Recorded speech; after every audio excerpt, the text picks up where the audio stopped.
I think we're live. No one's on here yet. We are definitely live. We are late and we're live. We didn't have any technical issues. Yeah, right. It wouldn't be right without them. It would not be. And how do I? Kyle, sorry guys. Totally my fault. Good evening, Paul. I was blundering and struggling through the technical issues that I seem to consistently have. But we're all right now. We actually have a nice screen set up now, actually. What's up, Lumberjack? I'm working on getting the pictures pulled up as we speak. Don't make me move my screen. But we're gonna have to get it the 4 parts, right? I reckon we will. And I would love. I remembered Miss Elaine got on to me about trying to make my cursor larger so it's easier to see. And of course, I'm trying to do that, which is not good.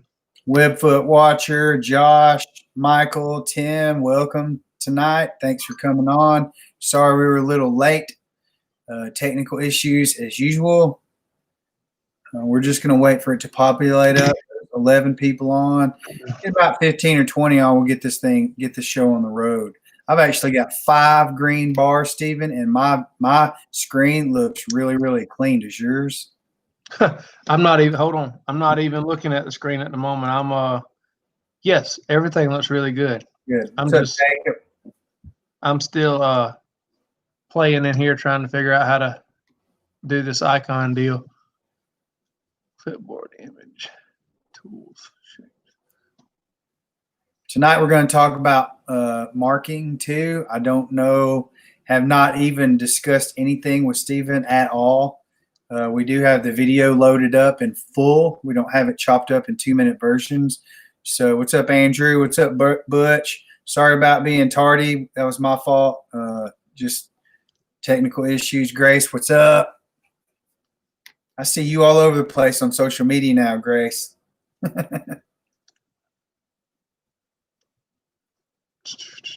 Lois McCracken, good evening. Hope everyone's doing well. Fall is right around the corner. And in Colorado, we had some snow last week, quite a lot actually. And believe it or not, it did not put the fires out. It helped, but the fires were so big and so hot, it burned right through the snow. And they're still burning, but not as intensely as they were.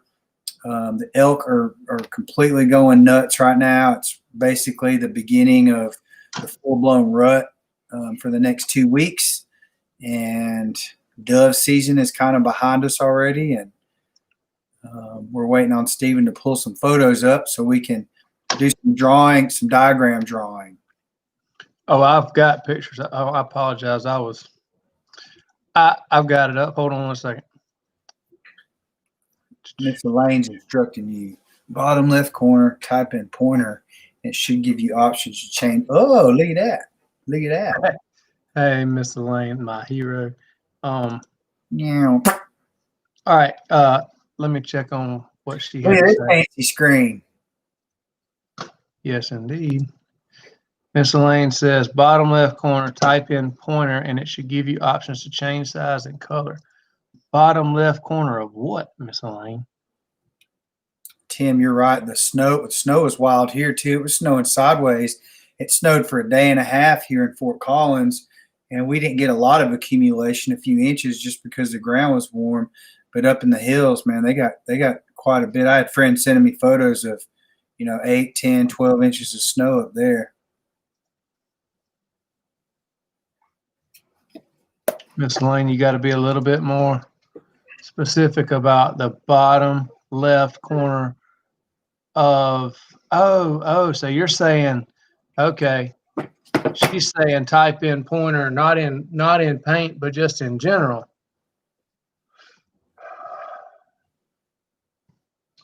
Pointer, yeah, look at here. Doggone, people are so much smarter than I am when it comes to this stuff. Okay. Bottom left corner, type in pointer, and it should give you options to change size and color. Okay. Pointer shot. It's almost like it was exactly like she said. Change pointer shot. Can I make it? Good evening, Mr. Hagan Lee. And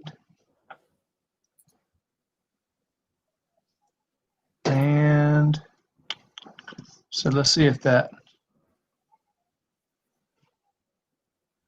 Okay, it does change the size. Does it change the? Eric, no problem. Thanks for showing up and thanks for supporting it. And hopefully we'll get into a good discussion tonight. Have you been able to watch the video, Stephen? I started watching it and I had just as busy a day as you did, and I almost dug in and I was like, you know what? It's better when we're just talking it out. So I stopped watching it partly because I was slammed and partly because I said, you know what? It's just better when it's spontaneous. So Okay. I got the cursor as good as I'm gonna get it today, I'm afraid. Reduce this down so we can fit in the size. Got to get bigger than that. And then move over. There you go. That's perfect. Look at you, right. boy. Yeah. Look at us. It only took us 20 minutes while the show was supposed to be on. So really it took us 40 minutes. All right. So let's rock and roll on this thing. What we started laying the foundation for the other day was setting this, setting the stage for what good marking is, what we are trying to achieve in these marking drills, identifying good behavior versus bad behavior, all these wonderful little things that I looking back on it, I wouldn't change anything as far as what we've done so far in approaching this, because learning how to be better handlers, how to handle dogs in general, is going to set us up. It's setting us up to understand what we're looking for in marking. So I'm super happy with how far we've come. What's funny is I looked through the photos you sent me, and I looked at the beginning of this video, and I'm like, my gosh, I'm going to have to tell Jake to scale down his marks. I had to tell him how many times to get off the water to get away from it. And now look at him. He's over here standing by the paved road instead of getting down anywhere near the water. So yeah, that's refreshing. That's a good thing that we're, seeing how much you're growing, how much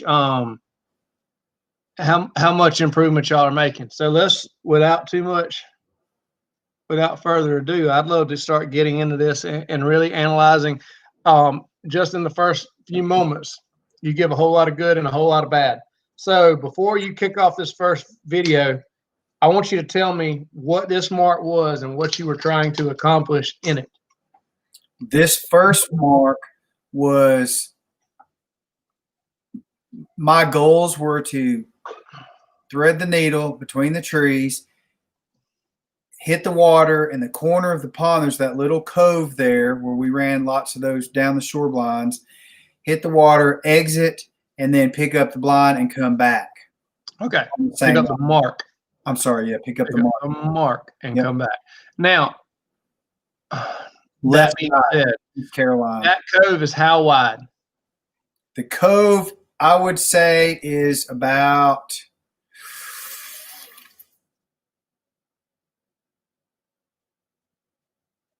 less than 10 yards.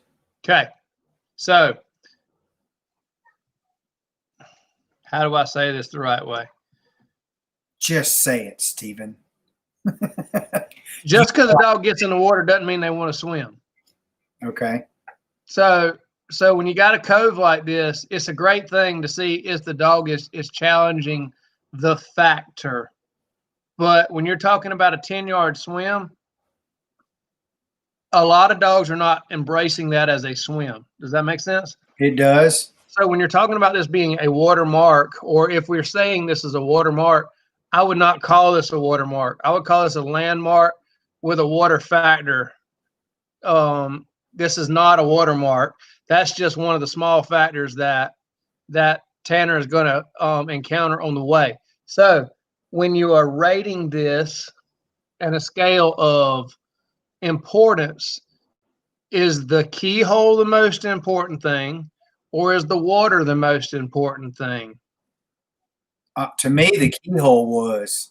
Okay. The whole reason the water was there was because I lined up through that keyhole, and the water was just in the way. Okay.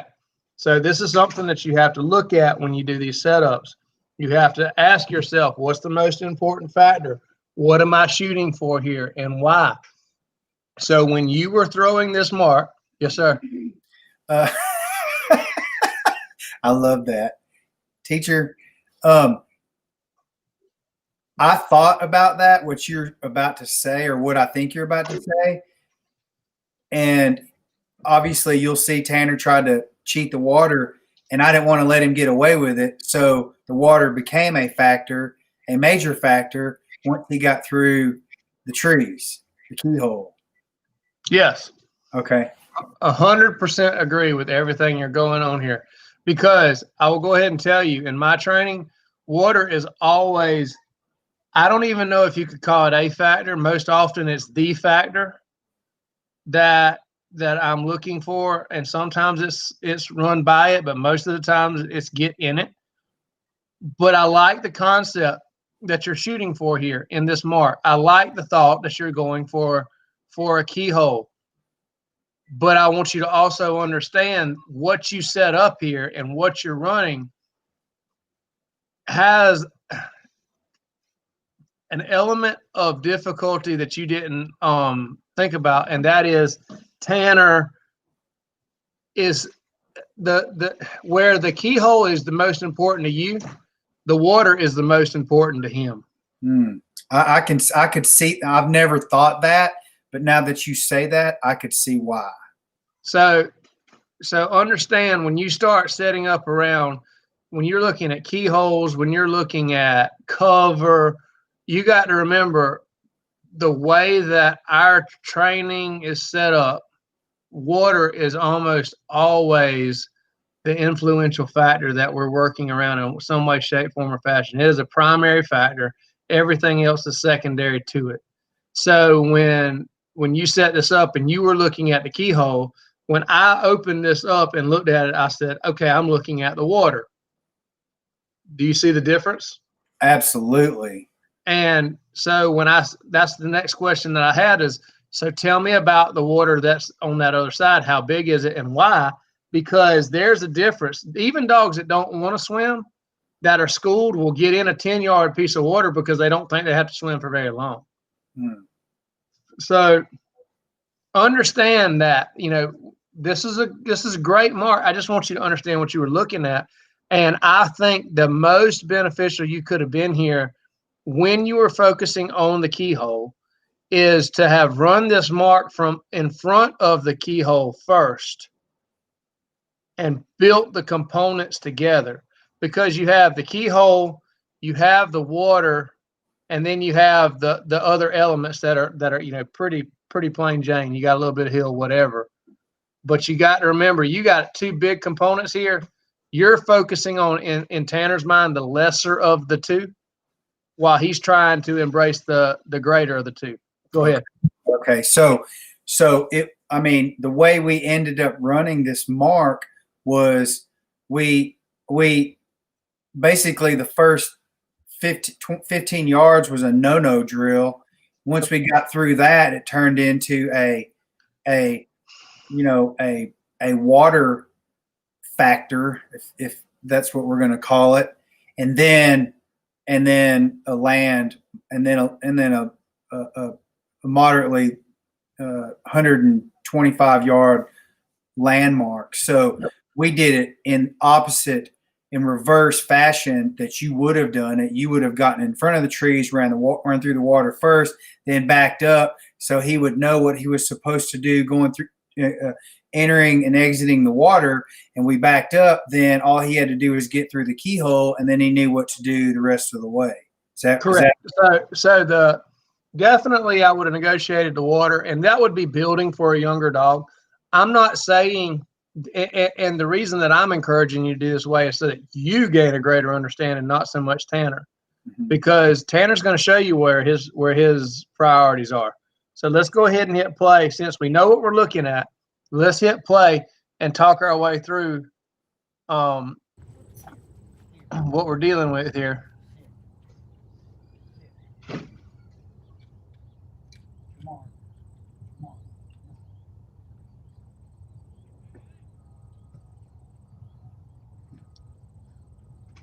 Miss Caroline asked what side you were running off of. Remember that Tanner's single-sided, so it doesn't matter.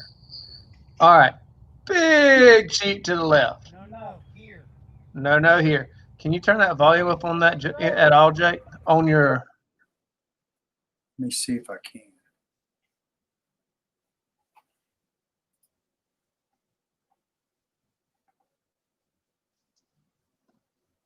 I don't think so. Okay. So this is bad Tanner. The missing way left like that missed the keyhole, and more importantly, that missed the water.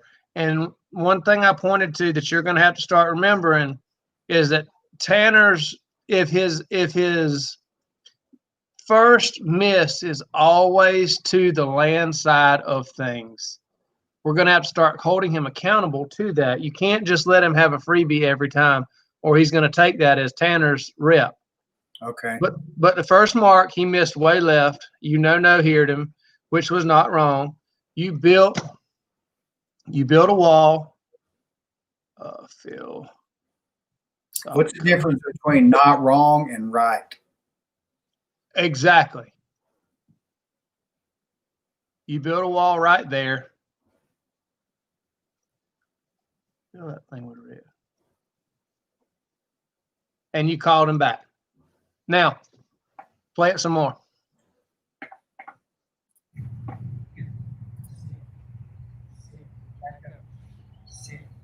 Now, you did make the right decision here as far as you had you re-threw the mark every time instead of resending.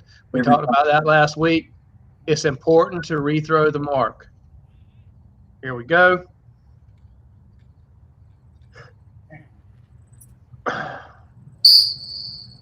Now here's where I got a problem. Okay. And this is why we moved up. See, now, look what you just did. Now you put a wall in front of what? In front of the water. Exactly. So the point to be made, remember we talked about on blinds how I said there's got to be a good side of the blind. There's got to be a schooled side of the approach. So what Tanner did, he showed you a schooled understanding. When he gave you the wrong line and you called him back and you built this wall to the left, he said, okay, I get it now. I understand. And what he really wanted to do, change his color. Hit the water. This is what would have happened had you not had you stopped him, had not stopped him, he would have on this mark. Ooh, that's way too little. I need big, thick lines, people. I need big color. So I'm thinking about like the far side, Gary Larson, and what Tanner's thinking. He's going, excuse my French, people, but he's going, this son of a bitch don't know what he's doing, does he? That's exactly right. All right. So you see the line that I drew? Mm-hmm. This is what Tanner wanted to do. His initial line was to the wall. You stopped him and said, that's not correct. You were focused on the keyhole. Tanner said the keyhole is not the most important thing. I got to get in the water. Mm-hmm. So he said less water in his mind. You said, no. And then he said more water, and you said, no. Now that's where he's going, whoa, what do I do from here? He's not even thinking about those two trees right there, is he? Exactly. He's literally looking at that pond going, dude, you got me all kind of confused now.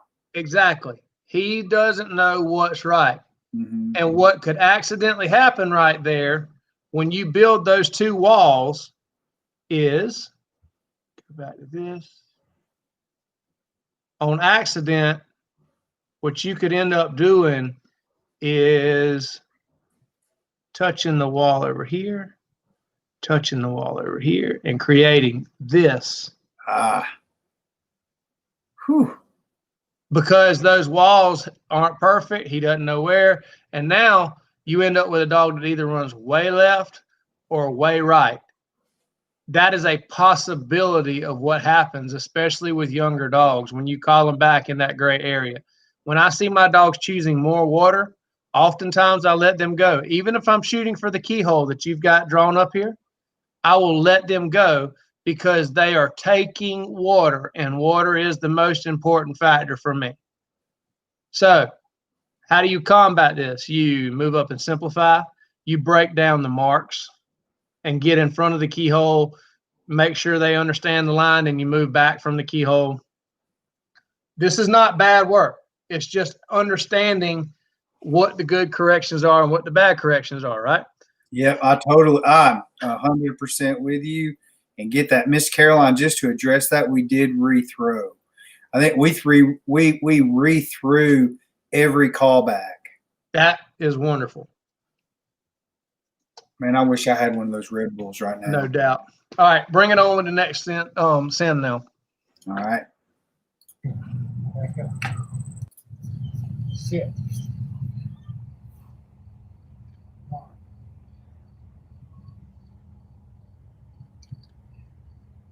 10.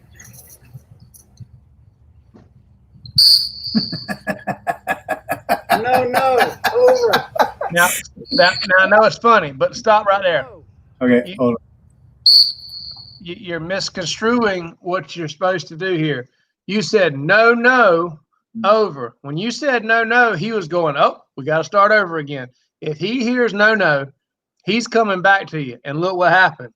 You tried to cast, and he said, no, you said no, I'm coming back, and we're starting this shindig over again. I almost edited that out. I knew what I did when I did it. But I thought, he did make it through the keyhole that time, right? And then just haul butt left.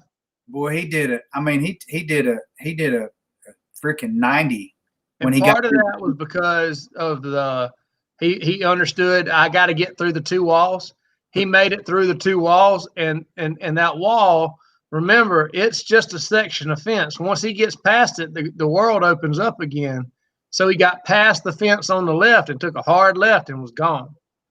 So he's still showing too much land-eye dominance.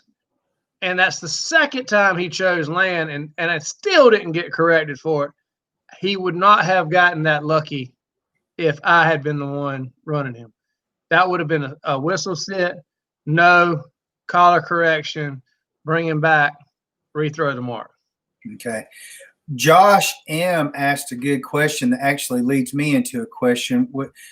His question is, would the mark have been more visible to the dog to throw right to left instead of left to right with the trees on the left? And so my question is, again, I know we addressed this once, but I'm drawing a blank. When do you know to throw right to left or left to right? Because I have no clue. That is not true, Jake. You have a very big clue. And no, we have not touched on this once.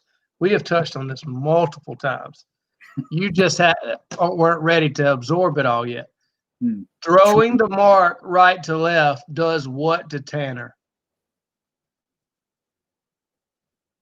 Does it throw him into the water, or does it throw him out of the water? Out of the water. And we already got enough trouble with him wanting to run around. Okay. So that makes that mark contrary, as opposed to throwing the mark left to right, which throws him into the water mentally, if nothing else. Okay. I'm going to go ahead and point out again, all this went the most wrong on the second send when he tried to go to the water and you stopped him and brought him back. Gotcha. That is where this whole thing took a turn for the worse. Gotcha. Carry on. That's really good stuff right there. One more time, Brandon. That was a lie. One more time. Yeah, I know. It was a way lie. Let's try this again, man. Like, one more time indefinitely. Yeah, that's like me telling my guys we got one more dog left to run. It's like a bass fisherman saying one more cast. Exactly. Now, stop right there. Stop. Did you see it? Did you see it? Nope, I didn't. Hold on. Ah! I don't know what you did after this. Watch when the bird hits the ground. Watch what his head does. Back it back a little bit more. Back it up to where you weigh. Let's go from here. One more time, Brandon. Watch his head. Watch when the mark hits the ground what he does. Sit. When the mark hits the ground, watch his head. See his head ears come up? Oh, so hold on. I got an explanation. So what happened was there's the people that mow that big field, they dropped a gate on, did you hear the noise? I did, but that's not the important part. Watch after his ears perk and the bird hits the ground. Watch which way he looks. Looked right. You see it? He looked at the water. And you stopped him again. This is exactly what I'm talking about. That bird hit the water and he said, or hit the ground. He said, I got to go get in the water. And he even tried to go farther right than before. He tried to go to the right of the first wall that you built on the right-hand side. He did.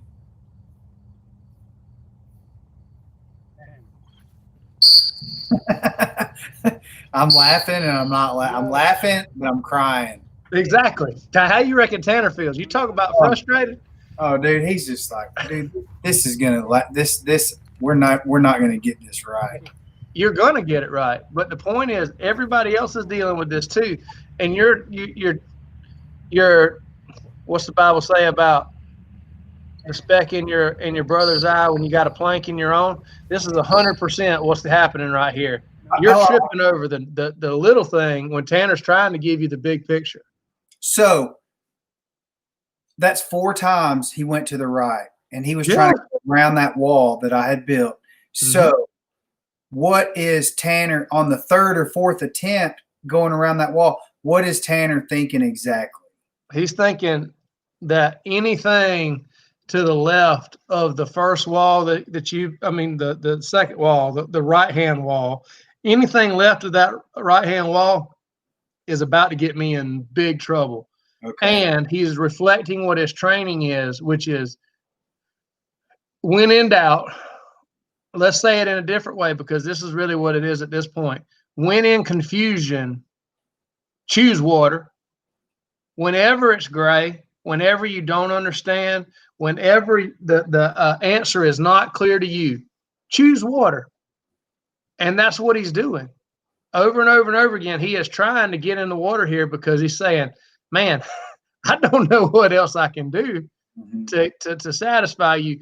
The keyhole is not even in the picture at this point. Right. You've either got to really move up and simplify, or you got to break it down. Long story short, when you see multiple tries to get in the water from a dog that initially tried to run around, at some point you got to say good dog, right? Yeah. I think that may be the next thing we do.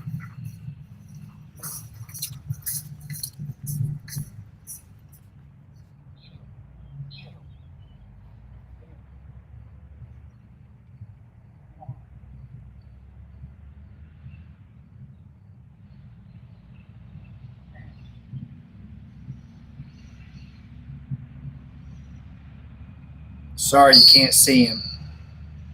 No, over.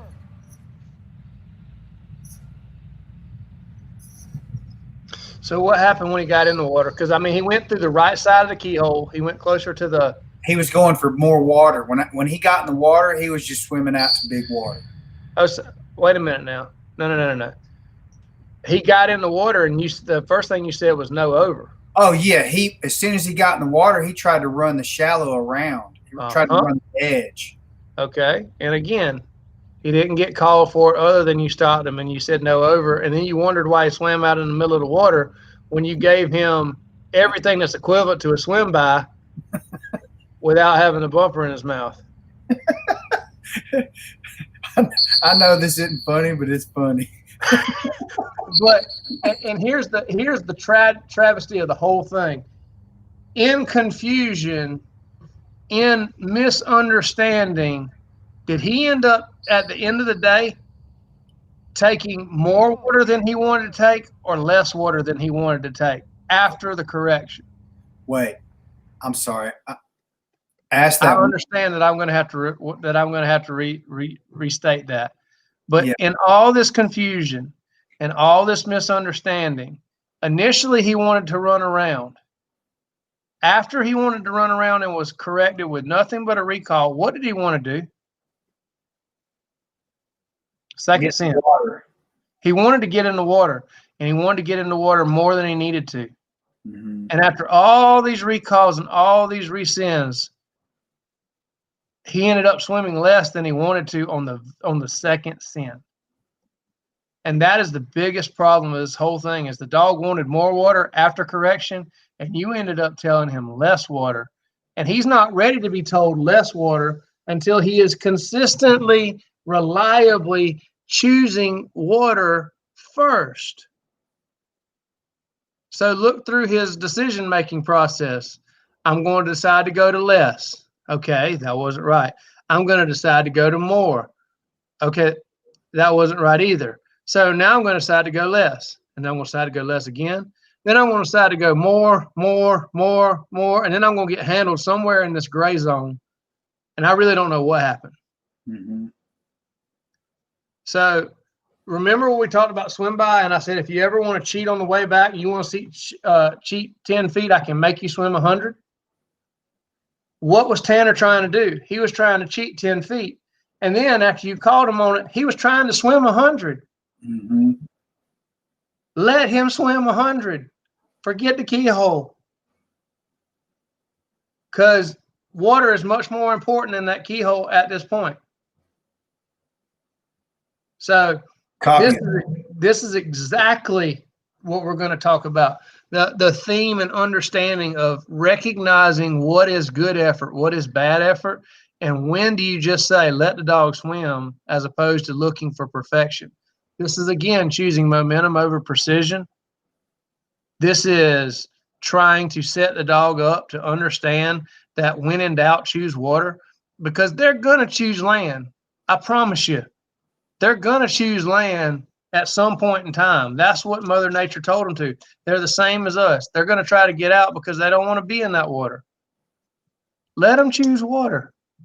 You couldn't have picked a better mark to start this whole thing off with to show how confusing it is to a dog if you don't understand the grand principle of things, which is get in the cotton picking water early and often. You know, in the field trial game, they say on your land test, put a lot of water in it. On your water test, put a little bit of land in it. That's what they mean, is that water's what's going to separate. So if dogs don't want to be in the water, and being in the water reflects not only heart but training, we're going to put water in there at every opportunity to let the dogs that don't have the heart or don't have the training weed themselves out.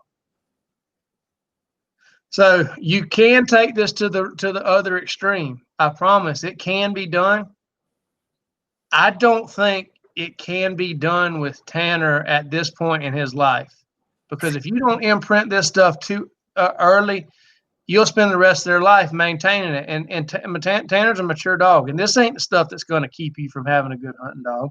It's not even going to keep him from being a good hunt test dog or anything like that. But when I'm talking about taking these unnatural lines all the time just because, you're not interested in that, and neither is Tanner. I'm not telling you all these things because I'm trying to tell you don't have a good dog. I'm just pointing to how important it is to shape these minds early and get these kind of effects. And this isn't going to hurt Tanner a bit in the hunting, but in your training, look how much gray area you tied him up in, when on the second send, he tried to say, oh, I did wrong. Let me show you how I can do it right. So, I mean, again, y'all are sitting over there saying, hey, this doesn't apply to hunting. I wouldn't disagree with you. Maybe it doesn't apply to hunting, but it does apply to training. And how do you train a dog to hunt if you don't understand what your training breaks down for, what your overlooking goal is? Yeah, and I like to train. I like to know. I like to try to because I don't understand what I'm doing. You know, I've got a better dog than he's got an owner. And, you know, I like understanding these things because while that line may not apply to a hunting scenario, the mentality and the understanding of this will certainly come into play at some point when we're on the big river, a big portion of the North Platte, or on a lake up there or something. It's going to come into play at some point. So why not understand it, right? Amen. Exactly. That's what we're pushing on here, is understanding what we're looking for out of this work. That was really, really good work. It didn't have, in my opinion, a really, really good ending. But again, that was because you didn't understand what you were looking at the keyhole. You know, you were looking at the trees and not the forest, or the forest, not the trees, whatever you want to say. You know, you missed the most important part of that mark that you set up. That was literally tunnel vision.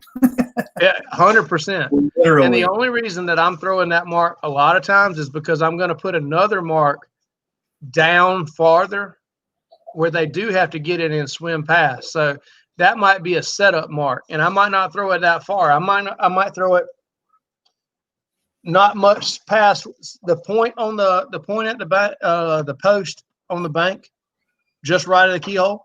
I'd probably put that mark somewhere just left of that post, because I'm going to ask them to swim farther in the water past. And if you put that fall area closer, they've got to swim past the fall area as well, you know, and stay in the water longer. Mm-hmm. So it adds to the suction of the second mark. So it's a good tune-up mark. It's a good starter mark. It's not a good just single for the sake of being a single. The keyhole is not the most important thing there. Even though I wanted it to be. No, over.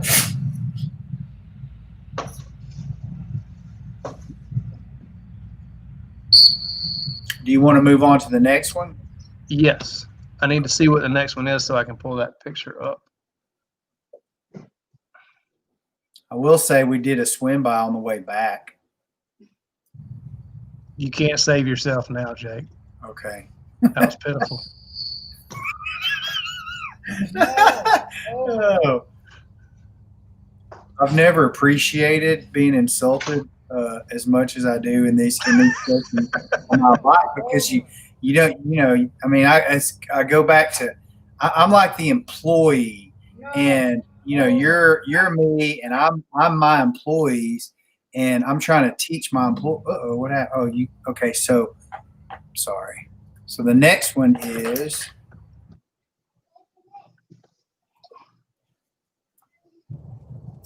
There we go. All right, hold tight. I got to find that. Oh, that looks familiar. I knew it would. Open the paint. Is this it? Make that thing. That's got to be it. Move that over a little bit. Hope you'll see. Yep. So this is that's Frisbee golf, isn't it? That little thing? Yep, that's a Frisbee golf basket. All right, super. All right, so sticking with a good theme, and I'm with this now. I'm all for, proud of you that you're sticking with a theme here, because you've picked another keyhole, correct? Yeah. Now, here comes the picture.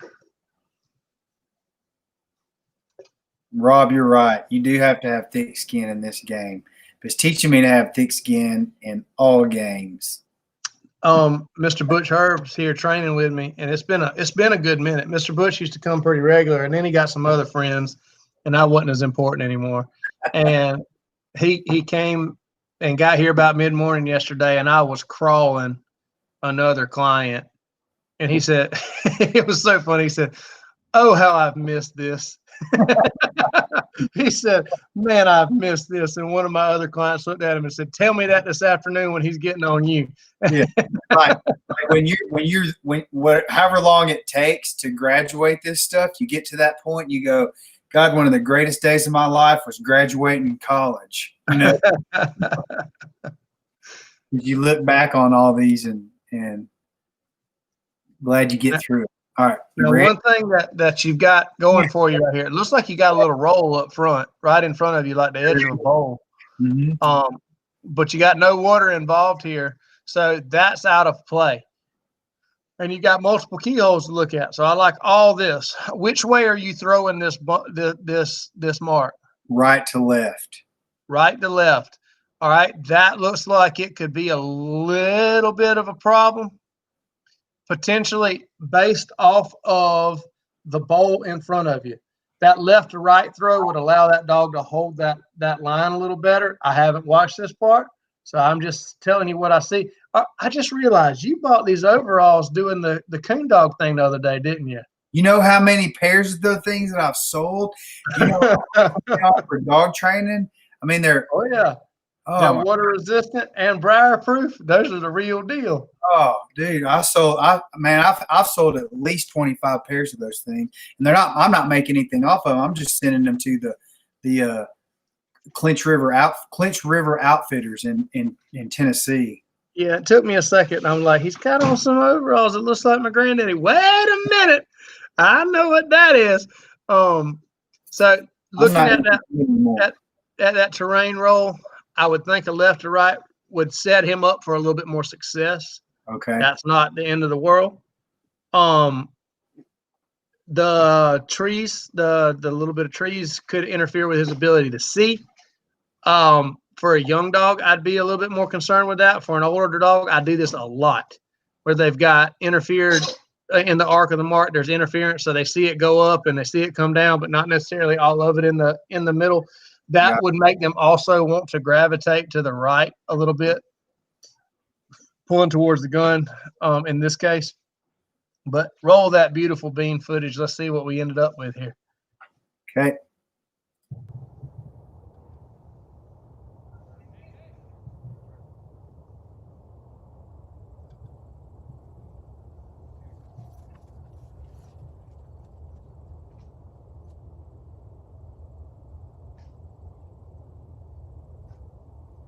Didn't see anything wrong with that.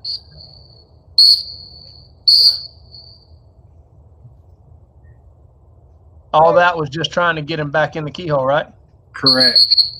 Is that so? My question, I thought about you right then. Does that matter? Absolutely.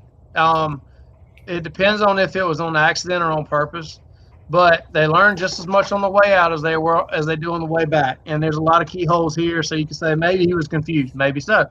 But if he's going through it on the way out and running around it on the way back, that means he's only giving you 50% compliance at best. That little stop and handle back in that gap eliminates all doubt of anything and makes it even more black and white.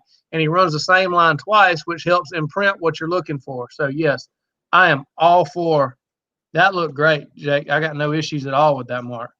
Okay. I shouldn't even open this picture. It was too easy. Let me get that next one pulled up, which is the big pond.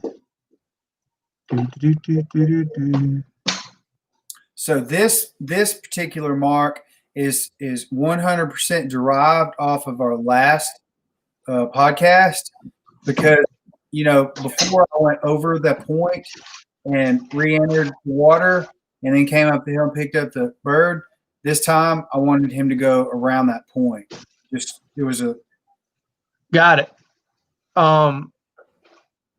Yeah, we had that big conversation on this mark because it was landing. Yes, you threw one on the front side, one on the splashing the water on the back side, and then one all the way across, correct? Mm-hmm. Now, is this bird thrown right to left? Right to left. Okay, so that is a little bit more difficult than throwing it left to right because you're throwing them at the point. Okay. You know, the easiest way to do that would have been from left to right, but I'm not opposed to it. I'm just showing you what I see. Okay. Um, Here, let me get I'll get the X up there in the still shot. I see, and I got a good look at it there. The other, there you go. If you wanted to make it even more difficult, throw the mark from left to right on the point near just left of the white pole, and then throw that mark, doubling those up. Throw the short single and the long single, and that'll make him want to suck to that point even more. That's just just pointing out what I see. Okay. But this is where we played with that little false edge that I pointed out to you that was so dangerous to him. All right, let me see this mark.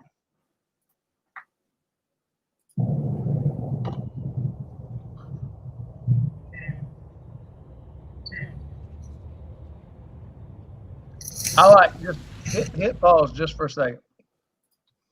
Just the way he left you told a lot about what he was going to do on this mark, because I haven't watched this mark, but he did not leave you like he was running for Tanner.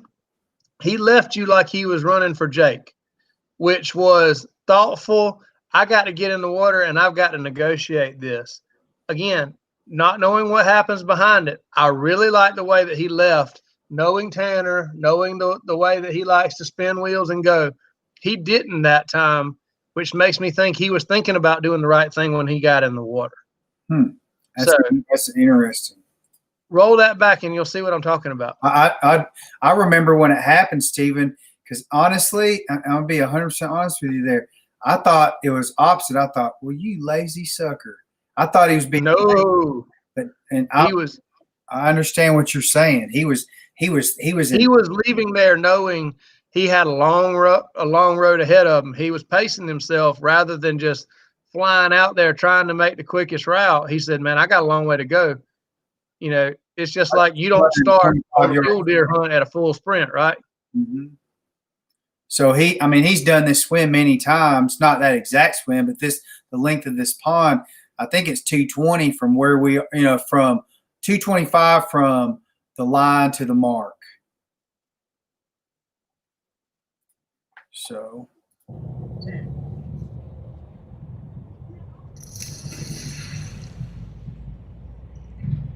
I could just tell he was going. You see how he hit and he started to gain water a little bit? Yeah, he gained. This was great up until he passed the point. That's funny that you say that. We'll talk about that some more. Okay. So what you're saying is that he got up to that point and then caved left when he got past it. Is that okay for me to move like at the line like that? Sure. I'm just watching his line out and getting a good view of what's happening here.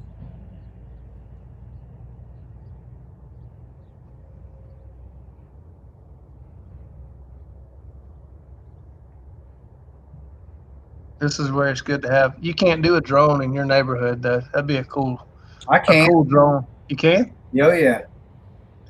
If you could put that little follow function or just have it hovering above so you could see that above view, that'd be really cool. All right, hopefully not lose. Ooh. Oh, thank you, Jake. Thank you, as in give us something to talk about? Yes.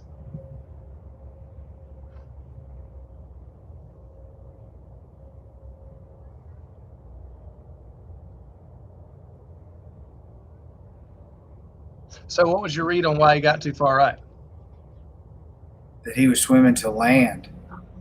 Okay.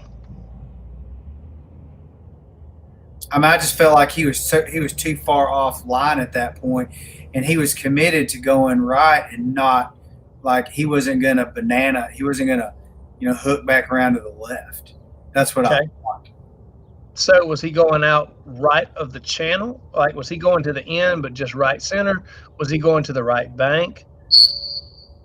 I felt like he was going towards that sign, the corner, Okay. and so I don't know. I don't know I can't see your cursor on there, by the way. You need to make your cursor bigger, Jake, so we can all see it.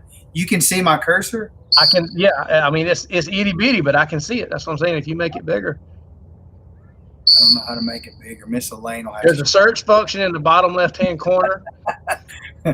Type in pointer.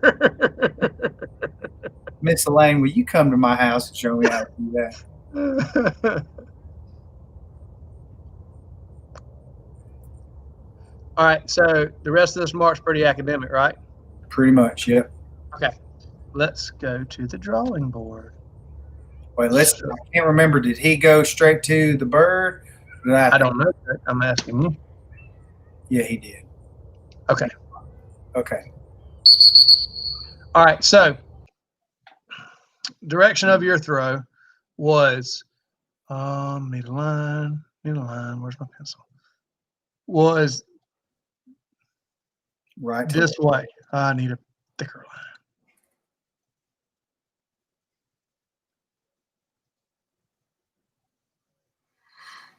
Thicker line. All right. So the direction of your throw was this way, correct? Correct. All right. So we got a little guy.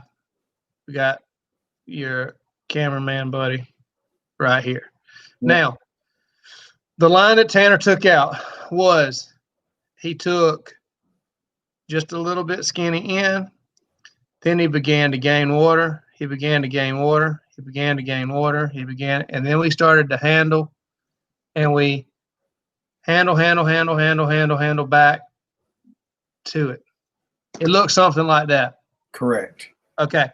So had you thrown this mark the other way, had you thrown it from left to right, rather than being swimming at the gun, see, I think Tanner did what he did, one, because he was trying to not go to this point.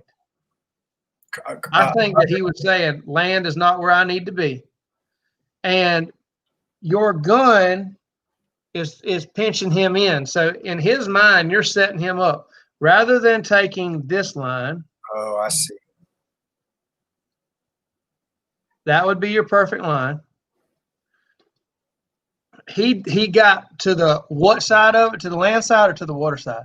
To the water side. To the water side. The side of it. And then you said handle to fix it. If I've got a dog doing what he's doing, I am most likely throwing another helper bird. And remember how we talked about throwing help here? When I throw my help at this point, my helper bird is going to land like this to pull him back to the line and help here. Now, again, this mark wasn't good in that it punished him for being in the water. Had you thrown it the other way, he, in his mind, can be on the watery side of things. He can be doing the right thing by not going to land, by getting in the water, and when he gets past the point, he can suck around and find the bird. And if you are having to throw helper bumpers at this point, you would actually be throwing them short of the fall area. If your stick man's to the left, if your gunner's to the left, he would be throwing them shorter, trying to pull him to less water, not to more water, to less water. So in Tanner's mind, he did the wrong thing according to Jake. And I can't say that he did the right thing as far as picking the mark up perfectly, but Tanner wasn't missing on the land side. He was missing on the schooled side, the safe side, the trained side. And you, instead of helping him with a little bit of helper birds, you got involved with handling, also known as pressure. Remember, every whistle is pressure. So I'm not going to start handling dogs to less water. Again, I don't start handling them to less water until they consistently, and by consistently, I mean 99 times out of 100, choose water, and preferably more water than is necessary. Because until they want to get in the middle, see, what you saw is him getting way right and even more right and even right of the gun. I'm saying that looks a whole lot like the center of the channel, because where you're saying, I thought he was going to bail all the way to the bank, what I'm saying very well he could be seeing is a corridor that says, this is safe water and this is safe water. Maybe I should be over here and get away from the banks and negotiate the route. I think, I mean, I even at that time, I was thinking that's what he was doing. I felt like at one time he was committed to going out of bounds there.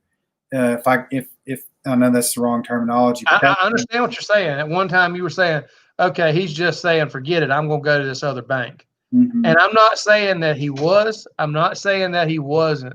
The whole point of this conversation is for you to start seeing things the way hopefully Tanner does a little bit more. Right. And the point, I can't say this loud enough, the very first sin, when you sent him, I said, do you see the difference in the dog? And you said, I thought he was being lazy. And I'm going, he's embracing the fact that he's about to have to swim a long way. Right. So back to the first mark, you know, when I built that wall around the keyhole, to the right side of that keyhole, when you were talking about let him swim it out, I knew as soon as you said that, then when we got to this mark, that we were going to have a discussion about where I started handling him. Yeah. I mean, that was in my head. Exactly. So he was choosing water and trying to get to safe water. And I'm not saying it's perfect. I'm just trying to help you understand what he is trying to do and why he's trying to do it. And sometimes dogs do the wrong things for the right reasons. And sometimes dogs do the right things for the wrong reasons. And the point to be made there is that, you know, had in that first mark, had Tanner center punched that keyhole that you wanted him to hit, and then hit left center of the channel and just skirted the edge in the water and done a very bare minimum requirement of water, but still being close to on line, I would have been disappointed in the work because he hit the keyhole but didn't get on the water side of the keyhole. He was purposely avoiding it. What you're saying, like he was doing it the absolute least he possibly could. So I'm saying all that to say it this way: you got to teach them to be crooked before you can teach them to be straight, because dogs are already. This is the dog's natural mind. Ooh, don't do that. Go back to green. Go back to green, and then go over here, and then change it to that. And this is a dog on this mark. This is a dog's natural line. That's what they want to do. Even farther left, if possible. You're wanting the red line. What did he show you over here on this right-hand side? He showed you the opposite of what his natural instinct was. Definitely. And remember, this is a single. Remember all this stuff that we're talking about. We're building up to them doing the right things when it's the memory board of a multiple, when it's difficult, when you picked up the short birds and the decoys, all that's done. And now you got to go get the sailing bird that's a swimmer, or that is a swimming mark, that big sailing mark, instead of the ones that's up close. And he's got to look out there and be willing to go. That's one of the biggest things, especially like in Arkansas, that I see dogs struggle with, is you see the big bird fall way out across the bean field, way out across the rice field, and they look out and it's this great expanse of nothing, just big, flat, open, nothing. And the dog goes, I can't go there. There is no end. There is no defining element in this terrain. It's just huge. And part of what you're teaching these dogs here to do is say, look for the big impossible and embrace it and go. Take this line and go until you run into a bird. Exactly. And so if the dog's natural instinct is left line, and we've got to 180 that thing and make it this right line, which is what he tried to do, an uncertainty. He tried to get right. Think about it if this was a memory bird now, not just a single, if he wasn't sure. Because remember, when we say that they're uncertain of things, they pull towards suction. Mm-hmm. Suction over here is going to be that left point. Suction over here could be the gun also, but the more defining suction point is this left side point. So if he is naturally wanting to get out in the water, because of a trained response wanting to get out in the water, if the natural tanner wants to go left and the trained response has now taught him to go right, and he's uncertain and giving into factors, he's pulling from this right-hand line to straight, not from straight back to natural instinct. Mm-hmm. So this is the part of what we're getting at. Their natural instinct is want to go left in this case. We're teaching them through training to want to go right. And that all compromises in the long run and turns into straight. The more you do this, the more proficient they get at it, the more they understand what you're going for. They end up, their line gets straighter. But they're coming from, and you've heard me say this 1,000 times, but I hope it clicks with you more now. They're coming from the middle of the pond to the edge, not from the edge of the pond into the water. He's approaching this mark from the water toward the bank, not from just off the bank getting in. His mind is in the middle. That's where you want it to be. Okay. And so I feel like no matter what we do, this, as long as we're around water, the same thing comes up every time.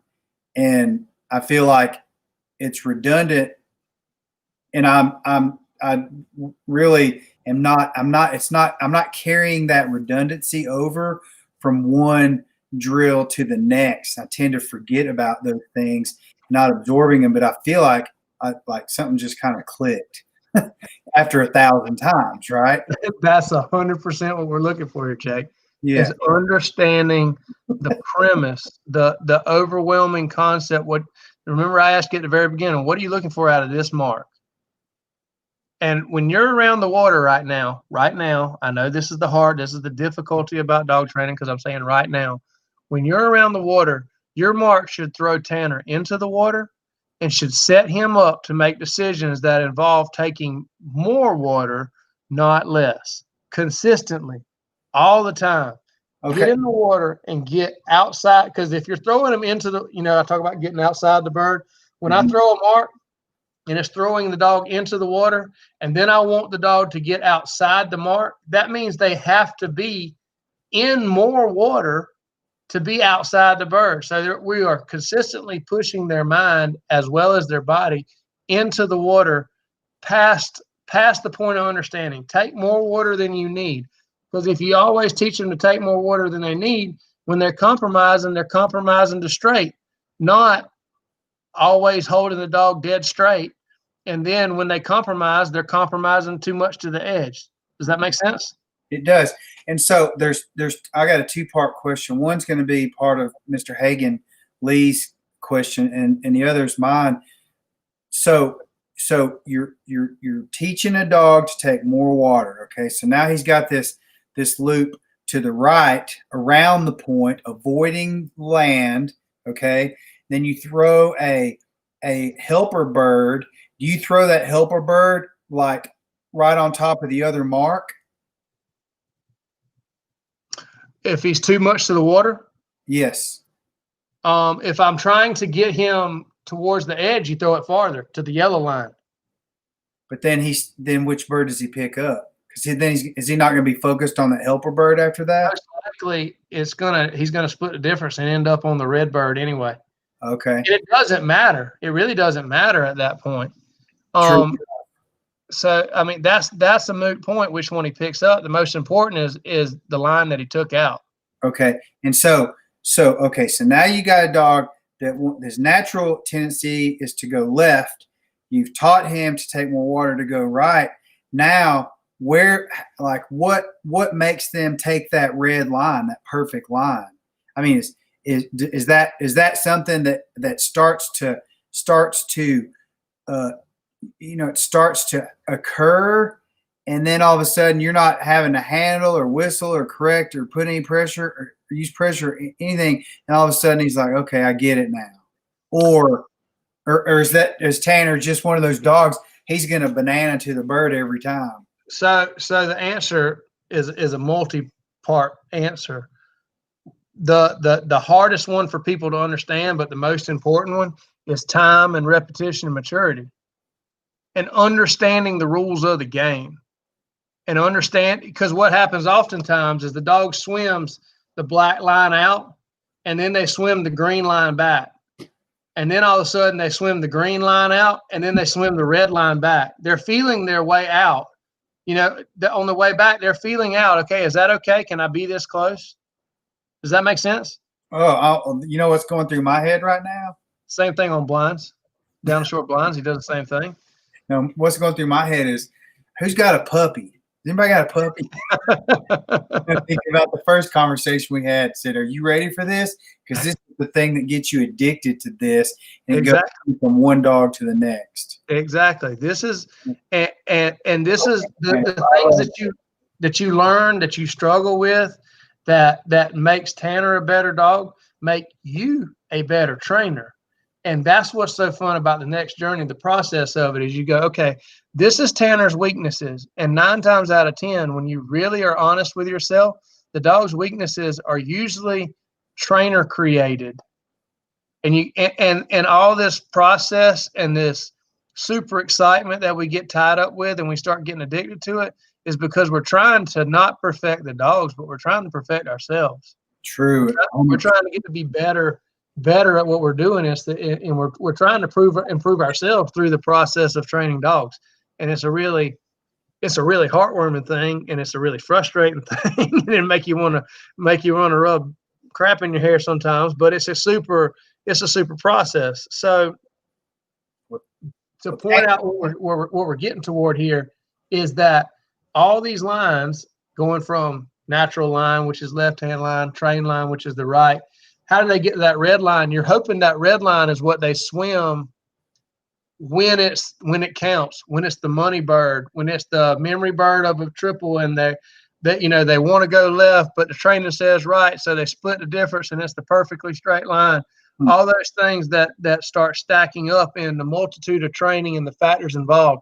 Truth be told, most of my dogs, if we were doing this, they swim the green line in training. If this is a single, they swim the green line because that's the safe line, and it's the I'm gonna be good enough. And when I say my dogs, I'm saying my advanced level dogs. They're showing I understand the concept. I'm gonna get in the water and show you how watery I need to be. I'm not gonna go way out there because that's not necessary anymore. But I'm gonna show you how watery I need to be so that I don't need to be corrected. Honestly, the dog that goes chalk line straight in training is typically the dog that's going to cheat at a test. Because if they're that straight, if they're that bold in training, they're either some kind of exceptional or they're on the verge of cheating. And when they compromise, it's going to be to the left side of that red line when the factors get involved, and their line to the bird is going to look something a whole lot more like that. And that's just itching for trouble. So I'm not telling you can't be straight in training. I'm just telling you this is what I see in dogs' behavior on a regular basis, and understanding and recognizing if I see a dog swimming a yellow line and training on that mark, I got some work to do. I got to bend that sucker. I need to bend him at least to the green line, maybe to the black line. If I see a dog swimming that yellow line, I'm going to move a mark over and throw a mark that lands somewhere about right here. Now, I'm complicating things, guys. I'm going to throw that mark, and I ain't going to let him touch the bank. I'm going to make him swim this line because he wants to get out. This yellow line on this mark shows he wants to get out on this mark. And I'm going to hold him accountable to that. Now, that's getting above. That's moving a little too far. I'm just showing you. Miss Gloria said it in 3 words, and I thought those are the same exact words, including the comma and the apostrophe and the exclamation point in your comment. That, wow, that's really interesting. But I see why you would do that, because you're just creating more of a challenge to push him into wanting to cheat more, but you're going to bend him out to the right, and he's going to go, oh, man. I mean, I totally see why you would do that. And, you know, the thing about Tanner and the thing that goes through my head, this is a really, really interesting diagram and drill. This is, I mean, so far this has been, for me anyway, this has been one of the most educational programs we've done thus far. And I keep thinking to myself, you know, Tanner, I mean, he's 3 years old. He's about to go into his second season or first full season at Prairie Rock. You know, he's a dog. He's going to pick up probably in his career 8,000 to 10,000 birds. And these drills, while I have, you know, frustrating moments and big time blonde moments, no offense to all you blonde ladies out there, but I have these blonde moments where, you know, I feel like, oh God, I just got so much to learn. Yet when we get into, this is like Allen Iverson going, Tanner's Allen Iverson. He's going, practice. We talking about practice. That's right. And then we get duck season starts, you know, in a month and a half for us. And he gets out into the game day, and he's going to be so much better. Like, he and I both are going to be so much better off than where we were last year. It's not even going to be funny, because we've had so much time to communicate and get through these issues. And again, we may not ever see a mark like that where we hunt, but it's going to come into play because we communicate better. And he may not be a perfect dog, but he's perfect for what I'm doing, which is why I have Tanner. Well, and also one of the first things that you said, you know, when we were talking about Tanner and you'd hunted him for a little while, one of the very first things you said to me is, Stephen, I cannot believe how straight his lines are. You remember that? I do, yeah, 100%. And part of the reason that his lines were so straight is because his lines were green or black to the water in training. I'm holding him to that. And when one of the things that I didn't point out, and I'm sorry, I was remiss in doing this. Remember, we talked about a dog's internal arrow and how that arrow in an excited situation gets bigger, stronger, bolder. If the dog is naturally on the red line in training, and his arrow gets bigger and stronger and bolder, it's going to pull him toward the bank. Same thing over here. If the his arrow is on the green or towards the black line on the right, when their arrow gets bigger, stronger, bolder, it's going to pull them closer to straight, which is the red line. But they're approaching it from the middle of the pond to the edge, from the middle of the pond to the line, not coming off the edge, barely into the water. This is the difference in a good watery dog. This is the difference between a good watery dog, one that understands water, and one that just simply gets in because it's just an inconvenience on the way to the bird. Right. You're not looking for them to be in an inconvenience. You're looking for them to embrace the work and understand what's going on. And I said it when the dog left the line. He's leaving. Some folks go, oh, that's lack of stylish. Oh, that's lazy. Oh, that's piggy. When I see a dog that's hard running as Tanner heading to the water like that, he's saying, I got work to do and I got a swim to make. You're not going to see him leave like that at a competition. You're not going to see him leave like that in a hunting situation. This is training. This is practice. Practice? I remember, so when you brought Tanner to me in Nebraska, and we went to that first pit, the middle pit, and you knocked a bird down in the woods. I think you knocked 2 down. One went in the woods. One was a short mark on the edge, and one was a little further back. You said, watch. This is why Tanner is your kind of a dog, because he's not going to come. I won't even have to do anything.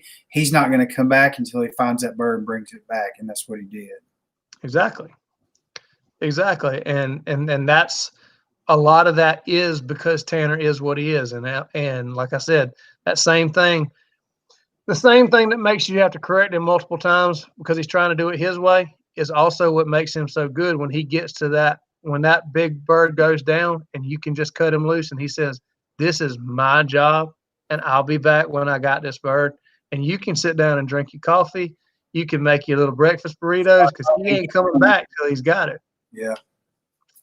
And that's just what he is. And that's the good and the bad, all wrapped into one. But that's, we talk about how the good and the bad is so much involved in dogs. It's the same thing with people. You got to take the good with the bad. And that's one of the things I've learned the most about running a business around dogs is just like you don't ask dogs to be what they're not, you don't ask people to be what they're not either. Bingo. I was just going to relate this to marriage. In that, I mean, I'm a one dog kind of guy, right? I'm not a trainer.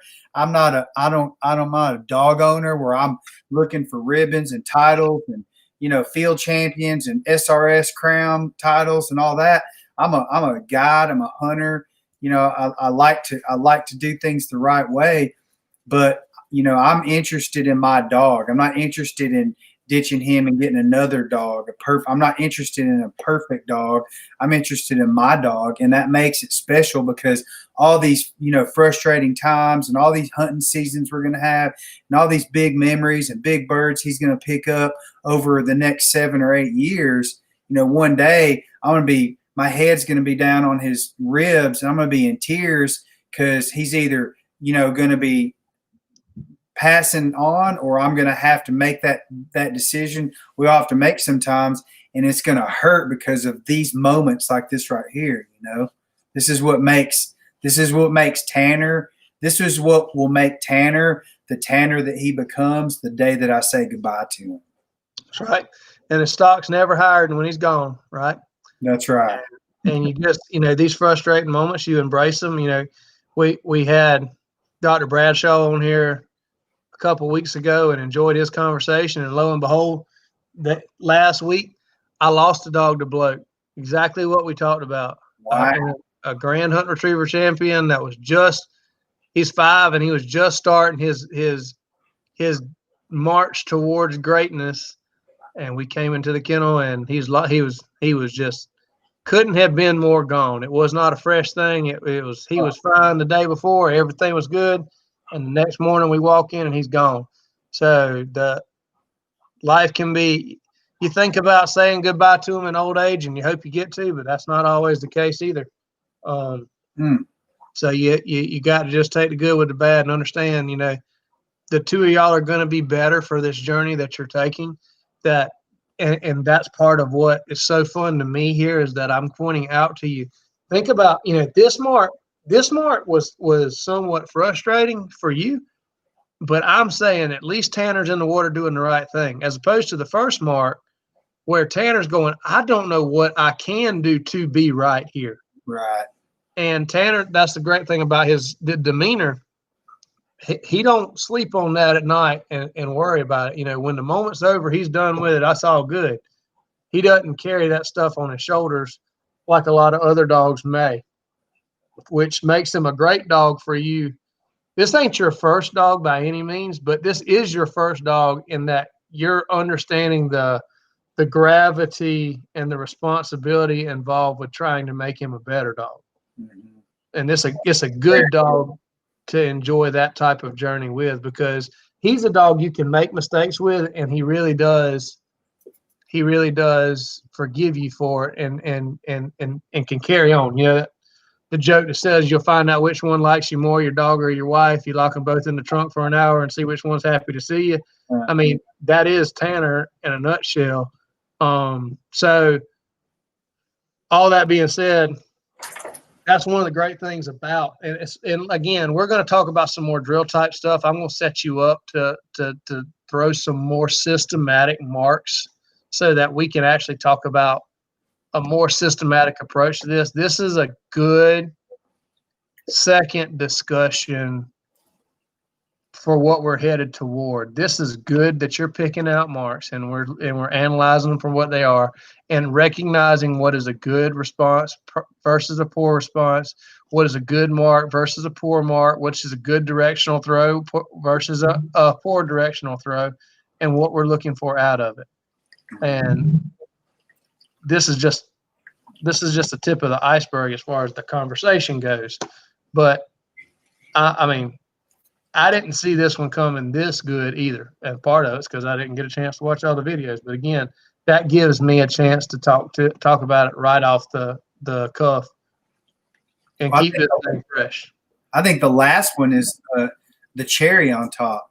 Okay, before you do, Tyler Rogers says if he sucks to the point on this mark, do you simply handle around, then throw the mark again, and give him the opportunity to do it right? Probably I'm not going to rethrow this here. It's a 225-yard mark. I'm probably going to rethrow this mark another day. Handling around would be the very bare minimum. I wouldn't handle Tanner around the way I would handle a young dog around. And don't think about handling around the point in the bare minimum of around. If I'm going to handle him around the point, I'm going to make him get out in the water, out in the center of that pond, and bend him a lot more than the other way than he wants to be bent.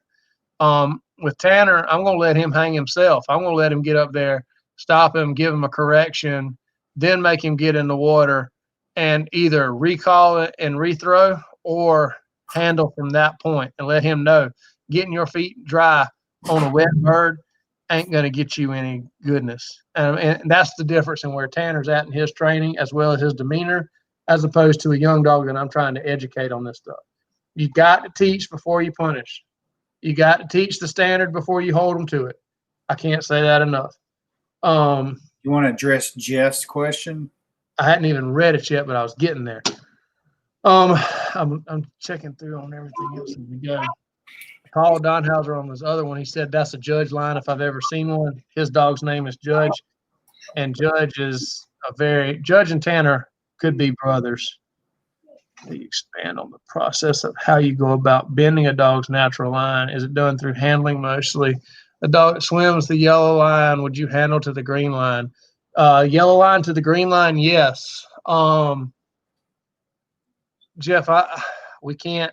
We're going to talk about this process, but it's not something that, I mean, is it done through handling a lot? Yes. Is it done through just marks? No. We talked about tune-up drills and getting that big angle cast across the water. Tune-up drills lay a good foundation towards, if you've got to have a dog that mentally is willing to stop and cast across the water at any time. That comes from the base process of establishing swim by, bumper and mouth discipline casting all around the pond. Then it moves towards tune-up drills and that getting that angle cast across the pond at any point. And when you start getting that kind of understanding, then you can start bending their lines around marks.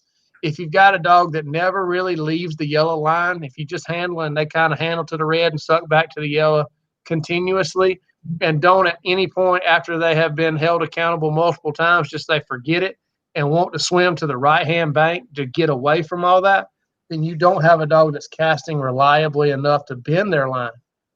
Let me say that again. If they stay on the yellow line, regardless of your handling, you're not bending them. They're winning.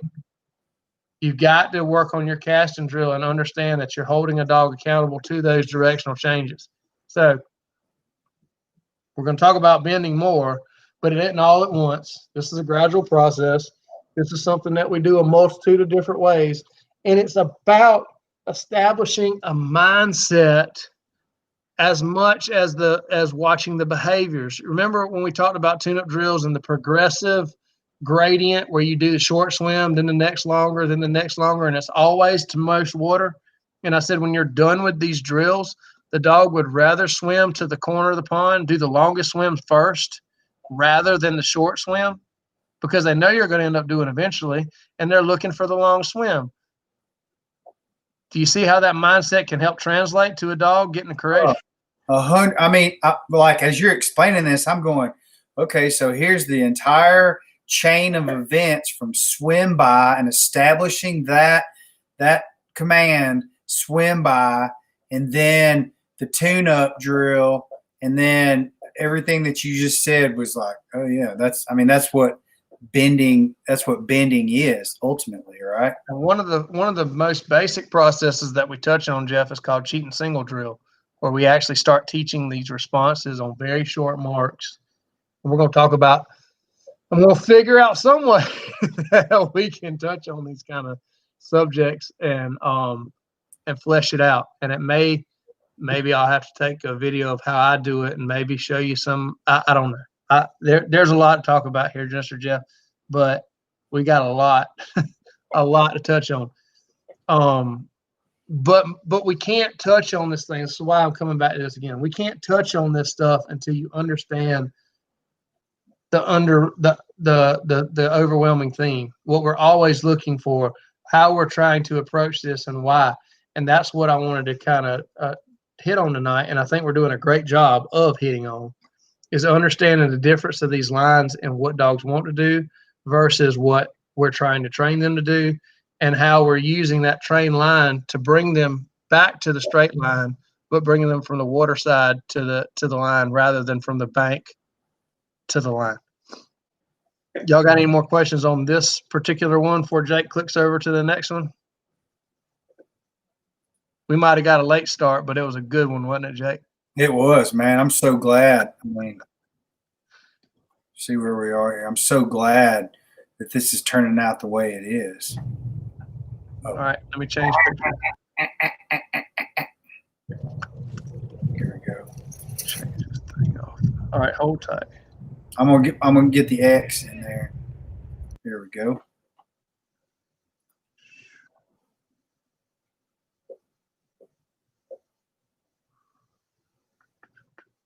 Ooh, there it is. Open with paint. Now share that screen.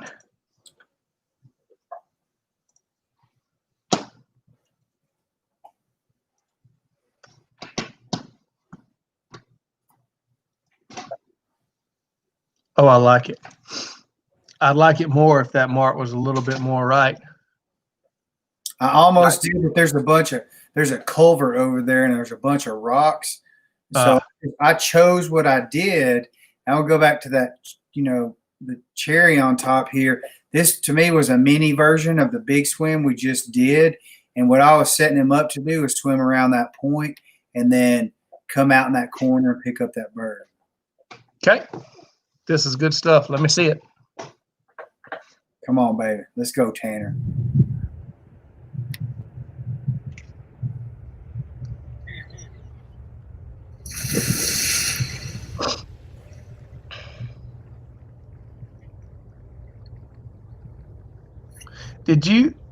Was he on the far bank or was he throwing across the cove angle back? He was on the far bank and threw it on the same bank. So he parallel. Don't let me forget to hit on you handling on a mark, by the way, before we get done. Okay. I hope you don't blow the whistle here. I told you this was the cherry on top. Yeah, you didn't do this on purpose. I did. I'm telling you. I didn't I set this up hoping he would go around that point just like he did, and then I just let him go because of everything we just talked about. I didn't know all that stuff, but I let him go because I felt like, okay, he's doing the right thing. He was swimming towards more water, and now he's getting back online, so I just let him go.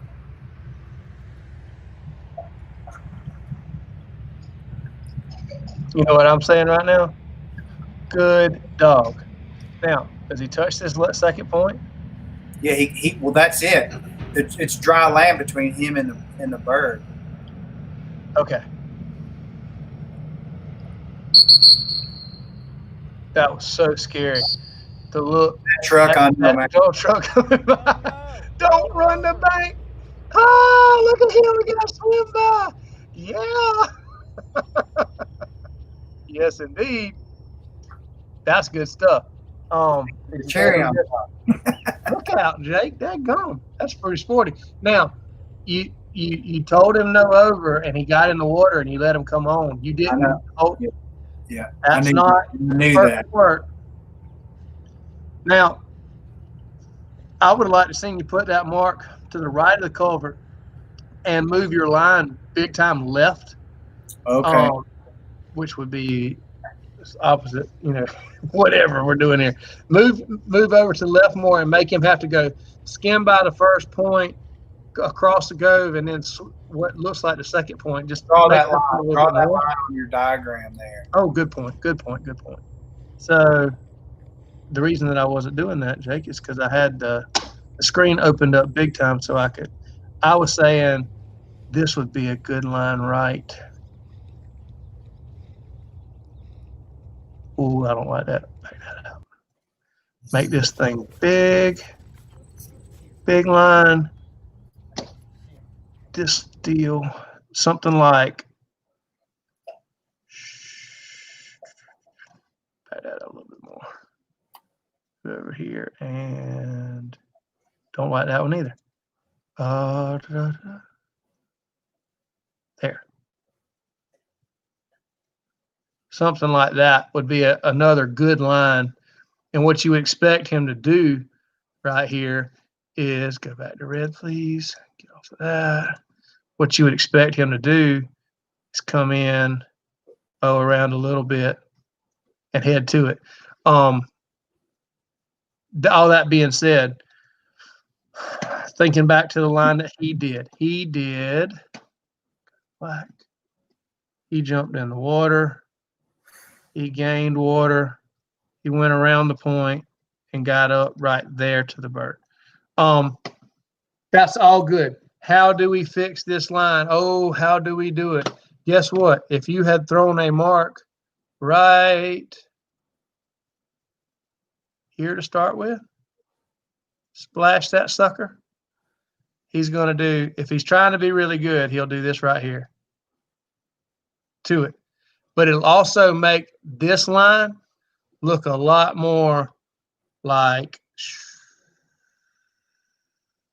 that, because he'll be careful on the first one, and then it'll make him more bold on the next one. But was that perfect work? No. Was it way more desirable than what he did in the very first mark? Oh, you better believe it, because he took the watery line. It wasn't perfectly straight, but again, think if that was a memory bird and you threw another splash bird over here on the left in front of the little tree, and you had a bird off to the right, and then he's got to remember that bird and take that line. Most dogs that are not trained to be in the water, they're going to do this right here on that mark. They're going to jump in and they're going to go straight across and do this. At best, a lot of times what they do is they go straight across and they end up hunting over here, because they don't want to come back to the water at all, because coming back to the water could mean they're having to get wet again. So they end up hunting over here and trying to create a bird where there wasn't one.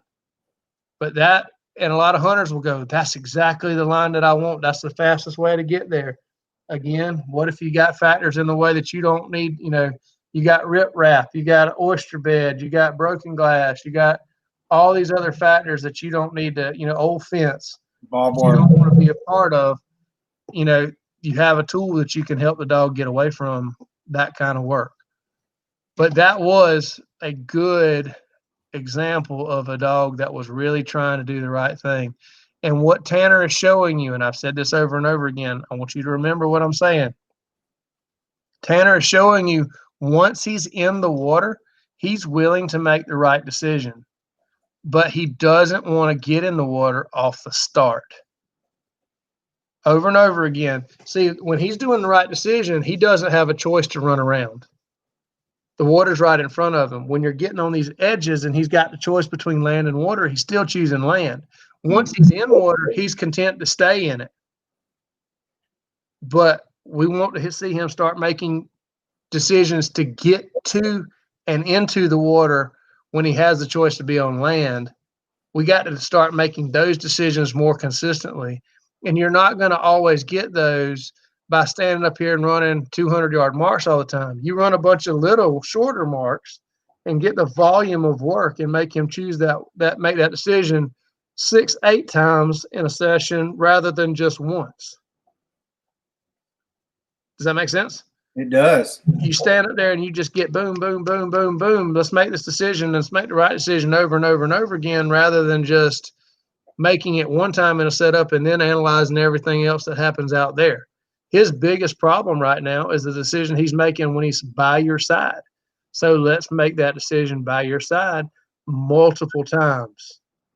Oh, it's almost like we might be headed towards some drill kind of work. Oh, you know what's going to happen when we're hunting. It's going to take me a lot longer to pick these birds up, because instead of just getting out of the pit and running them from the same line, I'm going to be picking lines on every bird, moving around points and logs and trying to make them go over logs and all that. We're going to be training while we're hunting because of all this stuff that we're doing, you know? Well, I hope your clients get so mad with you that you have to hire me to come out there and guide for you. That way we can get it all done in a right amount of time.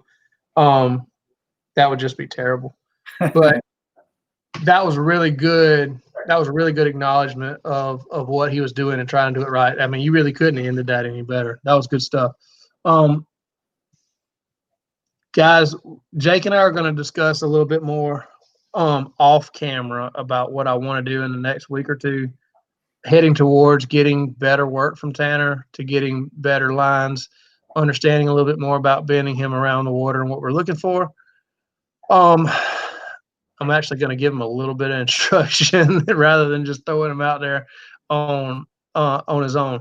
So if you got questions about what we've talked about so far, let's wind this thing down, because it might be 8 o'clock or 6 o'clock or 7 o'clock where y'all are, but it is 9:50 where I am. I can always tell when you hit that point of no return, your eyes change colors. Mm-hmm.